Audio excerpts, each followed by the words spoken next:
பாக்கியலட்சுமி சீரியலில் நாளைக்கான ப்ரோமோ பார்த்துருக்கேன். பாக்கியாவுக்கு பார்த்துக்கணுன்னா என்ன பண்ணுறதுன்னு தெரியாமல் முழிச்சிட்ருக்காங்க. ஏன்னா பார்த்துருக்கேன், இனியாவுக்கு எல்லா உண்மையும் தெரிஞ்சதுனால இனியா சும்மா இருக்க மாட்டா. அதனால அவர் எதனா வம்பில் தரனா திருப்பி பிரச்சனை பெருசாக தான் ஆகும்னு சொல்லி நினச்சிட்டு இருக்கேன். அதே மாதிரி பார்த்திங்கன்னா இனியும் வந்துட்டு அங்கிள் நான் இனிமேல் வந்துட்டு நானே இந்த ரெஸ்டாரண்ட்டு இதெல்லாம் எடுத்துக்கிறேன் அப்படின்ற மாதிரி சுதார்கிட்ட சொல்ல, தாராளமாக எடுத்துக்கம்மா, உன்னோட ரெஸ்டாரண்ட் தானே, உன் பேரில் தானே இமேஜினேஷன் பண்ணியிருக்கு, அதனால் நீ வரலாம் அப்படின்ற மாதிரி சொல்ல. ஆனால் சுதாகர் பார்த்திங்கன்னா உள்ளுக்குள்ளே ஆஹா அவங்க அம்மா தான் சொல்லி கொடுத்துருப்பாங்க, என்ன நாம் ஒன்று நினச்ச ட்ராக் வேறு மாதிரி போயிட்டு இருக்கு, இது இப்படியே விடக்கூடாது அப்படின்னு சொல்லி எப்படியா நான் இனியை வீட்டில் தடுத்து நிறுத்தணும்னு சொல்லி அப்படி யோசிச்சுட்டு இருக்கு.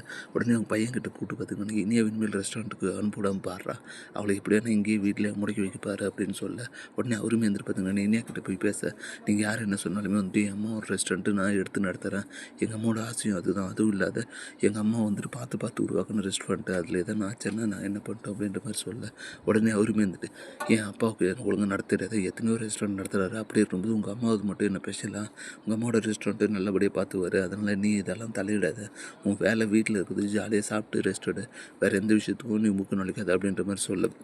உடனே இதை கேட்டவொடனே இனியே பார்த்தீங்கன்னா ரொம்ப ஷாங்குது, என்னடா இவங்க இப்படியெல்லாம் சொல்கிறாங்க, அம்மா என்னடான்னா அந்த ரெஸ்டாரண்ட்டை நீயே எடுத்து நடத்தினா சந்தோஷம்னு சொல்லி அமிச்சாங்க, இவங்க இப்படி விட மாட்டாங்க, ஒருவேளை அம்மாவோட ரெஸ்டாரண்ட் இவங்க தான் மிரட்டி எழுதி வாங்கியிருப்பாங்களோ அப்படின்னு சொல்லிட்டு இனியே பார்த்தீங்கன்னா தோணி இருந்தது. இப்படி தான் வரப்போகிற எபிசோட் வந்து போகுது, அடுத்து என்னெல்லாம் இன்ட்ரெஸ்டிங்காக நடக்க போகுதுன்றதை நம்ம பொறுத்து நம்ம பார்க்கணும். மேலே இது பண்ணுற வீடியோக்களை தொடர்ந்து பார்க்க மறக்காம நம்ம சேனல் சப்ஸ்கிரைப் பண்ணுறேங்க. தேங்க்யூ.